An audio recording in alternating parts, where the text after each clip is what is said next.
Muy buenas noches con todos ustedes, queridos hermanos, amigos, seguidores, público en general. Reciban un fuerte abrazo, un feliz año nuevo nuevamente a todos ustedes, queridos presentes.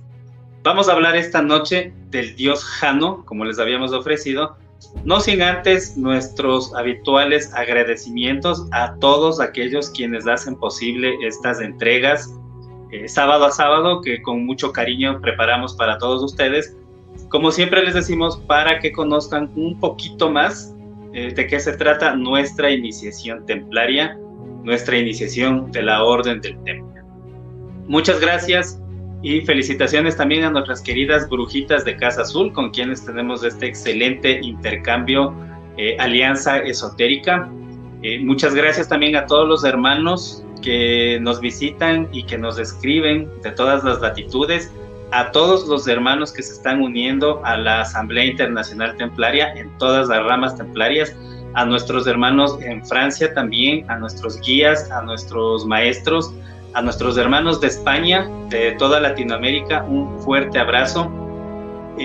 Nuestros sinceros agradecimientos también, siempre semana a semana, con quienes hacemos estos intercambios culturales, como son el Priorato de Sion, queridos hermanos, y un fuerte abrazo en especial en esta ocasión a la estricta observancia templaria, con quienes ya formalizamos un tratado de paz, amistad y mutuo reconocimiento local, pues es la rama a quienes nosotros reconocemos como poseedores de la auténtica masonería templaria. Un fuerte abrazo a todos, queridos hermanos.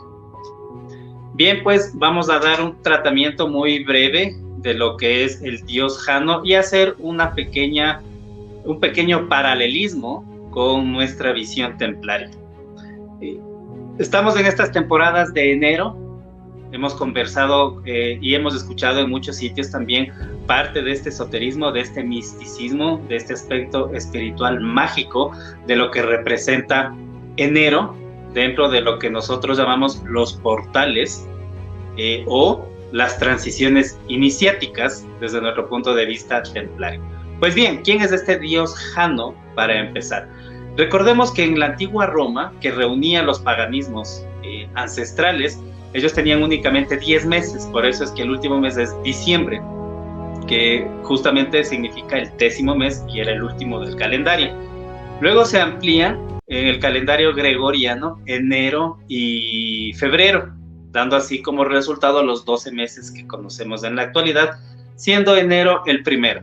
Sin embargo, todas las tradiciones de enero tienen mucho que ver con el principio de ciclos y con los finales de ciclos también, es decir, el momento de las puertas, de las transiciones. ¿Quién es este famoso Jano? Es el dios bifrontal de la cosmovisión romana, es la única deidad que no tiene paralelismo griego. Recuerden que los romanos heredan también el panteón de los griegos. Pues bien, Jano es el único que no tiene su paralelismo, es el único totalmente propio de la cosmovisión romana. Viene de las fiestas saturnalias que se festejaban al finalizar el año, que tiene mucho que ver también con el famoso Sol Invictus, que es del 25 de diciembre de los romanos, y que en el ámbito cristiano se empata pues con la fecha de la Natividad. En esta mitología, Jano es el dios de las puertas, precisamente por esta connotación esotérica de los ciclos, pero iniciáticamente también hay que entenderle como la temporada de las decisiones, ¿sí? Es decir, dentro de la filosofía profunda tiene mucho que ver también con ese aspecto, con el momento preciso de nuestras decisiones. Son nuevas decisiones al finalizar un ciclo y al iniciar otro ciclo. Así Jano es el dios de los ciclos. Finaliza uno, empieza otro, pero también une el pasado, el presente y el futuro. Entonces Jano, en la cosmovisión y en la simbología, en la pictografía, si está representado por las dos caras, la cara joven que ve al pasado y la cara del viejo que ve hacia el futuro, también hay una tercera cara que está tácitamente, implícitamente, en el medio de las dos caras. Entonces Jano se convierte también en el dios, de alguna manera está vinculado con Cronos, que es el dios del tiempo, pero aquí le analizamos dentro de nuestra cosmovisión iniciática, le podemos dar una explicación cuántica, es decir, Jano une todo el tiempo en uno solo. Es decir, Jano ya nos explica que en el tiempo y el espacio en realidad no existen, sino más que en nuestra linealidad, en nuestro aspecto físico. Es por eso que Jano nos recuerda también mucho al dios Abraxas. Pues recuerden que Jano dice, yo soy tu mejor amigo, pero también soy tu peor enemigo. Pero no como deidad, sino entendiéndolo aquí ya en su arquetipo, precisamente lo que les mencionaba, que une el tiempo. Entonces Jano une el pasado con el presente y con el futuro, haciendo uno solo en el tiempo. Es decir, el espacio, llamémoslo así, atemporal, donde no existe el tiempo. Y en eso nosotros vemos mucha relación también con el famoso dios Abraxas. Jano también representa la tradición primordial. La tradición primordial está formada por dos columnas básicas que son fundamentales. La una es el arte real, que es en realidad el lenguaje íntimo de la simbología, el lenguaje de los símbolos, y el otro es el arte sacerdotal, es decir, es la conexión con la divinidad. Esas son las dos columnas básicas que forman la tradición primordial. Esto nos dice entonces que Jano tiene una profundidad mucho más allá de la simple cosmovisión, por decirlo de una manera, romana. Es decir, viene uniendo varias connotaciones, incluso mucho más ancestrales de lo que fue la cosmovisión romana. ¿No acaso en vano decimos que los templarios precisamente somos los guardianes de la simbología y también somos los guardianes del método? Entonces nosotros aquí justificamos precisamente estas dos columnas que forman la tradición primordial, a la que bien representa Jano. Es decir, estamos hablando de los misterios menores del alma y los misterios mayores del espíritu. En el paso, es el paso y el significado también del ermitaño en el tarot. Recuerden la carta del tarot del ermitaño. En este caso, ¿qué paralelismo tiene con Jano? Que precisamente el ermitaño, cuando termina su trabajo, que es el de subir la cuesta para generar la guía, es decir, abrir el camino a la gente que le está siguiendo, cuando el ermitaño llega a la cima ya no necesita el bastón que lleva, porque aparte de báculo también es un bastón con el cual se apoya en su camino de ascenso. Entonces así el ermitaño cuando llega a la cima ya no necesita este bastón y se abre su visión plena hacia todo el horizonte. Entonces aquí vemos la referencia esotérica que tiene Jano con la traducción incluso de la carta del tarot del ermitaño en cuanto a lo que les hablaba yo de la visión del tiempo, es decir, de la zona atemporal, donde el tiempo se unifica por completo.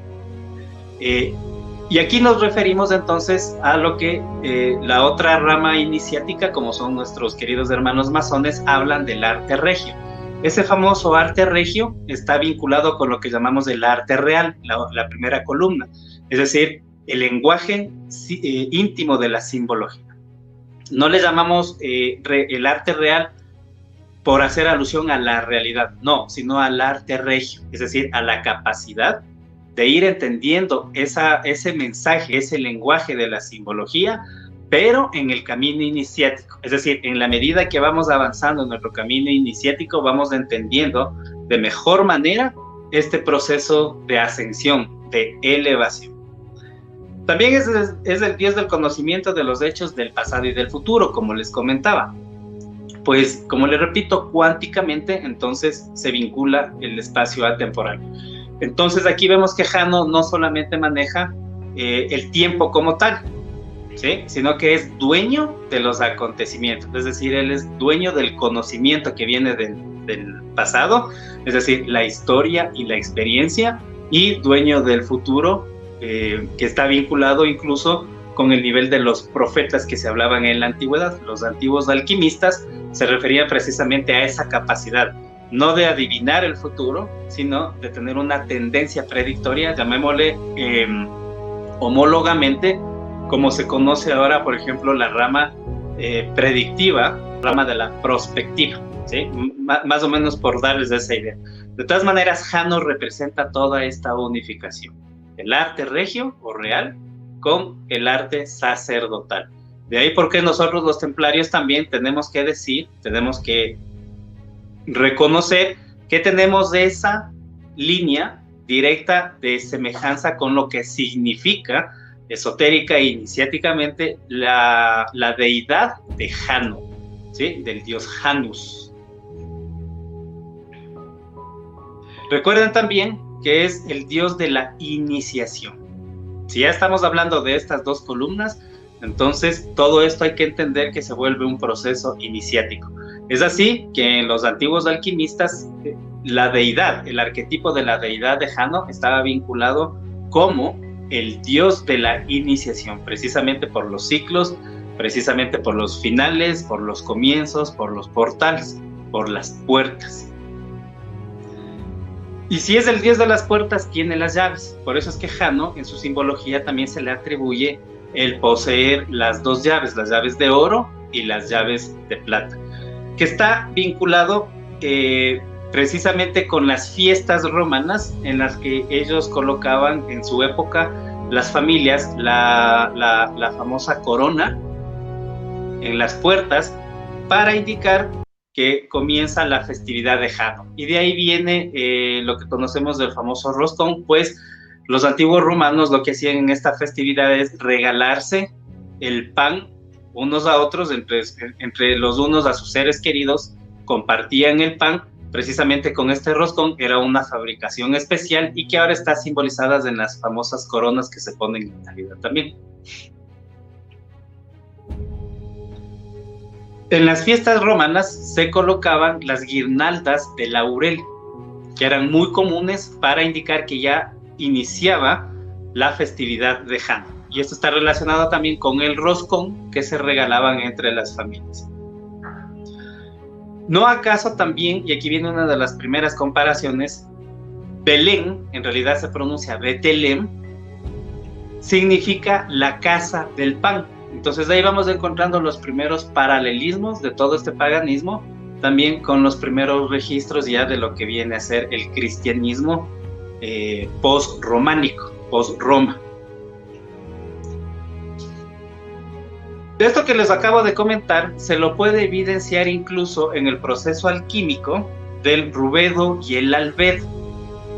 Son, aparte de las dos lunas, es decir, la luna blanca y la luna negra, también representa al sol y representa a la luna. ¿Qué significa? El conocimiento a la luz de la luna, es decir, algo del conocimiento revelado. Aquí encontramos otra analogía, porque quiere decir el conocimiento revelado. Es decir, si encontramos esta analogía alquímica del rubedo y el albedo, que significa el conocimiento revelado a la luz de la luna, entonces encontramos ya esta analogía en que epifanía también significa revelación. Y este es el proceso que alude al ir acostumbrándonos a la luz cegadora del sol, hablando iniciáticamente. Este es el significado místico o en el misticismo romano. El mismo Tito Livio, cuando escribe las historias de Roma, habla y especifica que efectivamente Jano es la principal deidad y en las oraciones se coloca incluso antes que a Júpiter.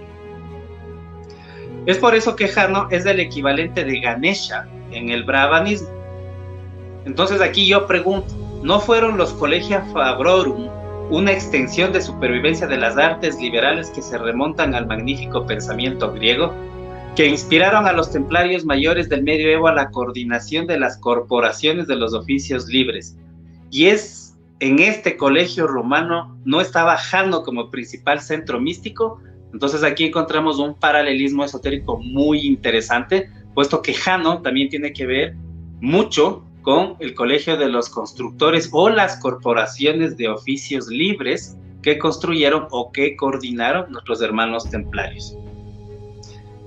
Pues precisamente este rubedo y albedo, estas lunas negra y blanca, este sol y esta luna, este oro y esta plata, y estas llaves de las puertas tienen estrecha relación con el mundo de los portales y de los campos. Eso es Jano para nosotros en todo su esplendor. Ahí vemos el primer parangón alquímico con la Epifanía. ¿Será que los magos del Verbo o los reyes coronados de alquimistas llegan para ver al niño que emerge de la caverna? Recuerden que el Cristo nace no en un pesebre, sino en una cueva. Hay que recordar también y ver la profunda significancia esotérica de los regalos, pues llevan oro, incienso y mirra. Los tres reyes magos así están llevando oro para el rey, incienso para el sacerdote y mirra para el maestro de la iniciación. Es decir, rey, sacerdote e iniciado, tres en uno solo. Esto representa los poderes real. No hablamos de realeza ni de monarquía, sino el poder real, es decir, la verdadera presencia del Cristo dentro de lo que es el camino iniciático. El poder religioso, que no son las religiones institucionales, sino el religar, es decir, la metodología de unirse uno con la divinidad. Y el tercer poder que es el espiritual místico, porque el círculo de Jesús fue un círculo iniciático, es decir, todos los hermanos heliopolitanos vienen de las estrellas. Eso quiere decir que para nosotros los tres reyes magos también son visitantes de otros lugares que vienen a ver y a corroborar los tres planos de manifestación, tanto en el histórico, en lo psíquico y en lo cósmico, la presencia de esta revelación. Es lo que nosotros llamamos la revelación permanente. Por eso Jano, bifrontal, viene a convertirse ya en la tradición cristiana los dos Juanes que acompañan a Cristo y que se sitúan precisamente cerca de los solsticios. Recuerdan que tenemos a San Juan Bautista el 21 de junio y San Juan Evangelista el 27 de diciembre. Así, la Epifanía, del latín epifania o del griego epifaneia, significa aparición, pero es una aparición de una presencia, es decir, es una revelación. Esas son, considero yo, las principales analogías que tenemos entonces entre el Dios Jano y la Epifanía. Bien, mis queridos hermanos, gracias por su presencia. Recuerden que estos formatos están reestructurados para este año, para precisamente entregarles en un corto tiempo un material conciso acerca de los temas que estamos tratando. Les mando un fuerte abrazo, nos vemos el siguiente sábado con otra entrega. Recuerden que el próximo sábado vamos a hacer en vivo con las personas que deseen participar con sus dudas y con sus consultas. Les mando un fuerte abrazo a todos ustedes y mis hermanos templarios, recuerden, no dejen de hacer sus labores de sus oficios, porque la obra jamás se suspende. Una buena noche.